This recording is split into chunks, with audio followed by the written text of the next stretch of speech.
Καλημέρα, κοπελιές. Καλώς την Εντιμπίλιου. Καμαρουτίσαν πέρδικα, πιτάς απ' τη χαρά σου. Γιατί κι εγώ να μη χαρώ, κορίτσι, στον κυρό μου. Τι νοσταμνή είναι αυτό? Δικό μου είναι. Βγάνε το. Πώς θα το βγάνω, Σύρ μου, πριν να το γεμίσω. Πρώτα θα να γεμίσω εγώ.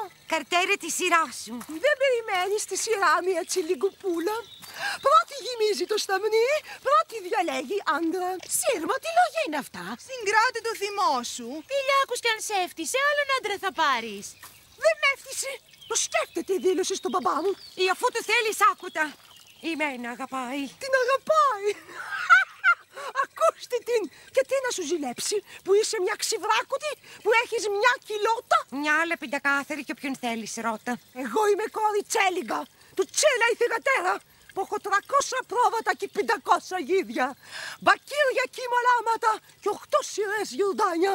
Και έχω και δόντια ολόκλησα, 4 τραπεζίτες. Να χαίρεσαι τα δόντια σου κι όλες τα γιουρδάνια. Μα εγώ έχω νιάτα και ομορφιά, τιμή και περηφάνεια. Πάμε, κοπέλες. Σκύλα!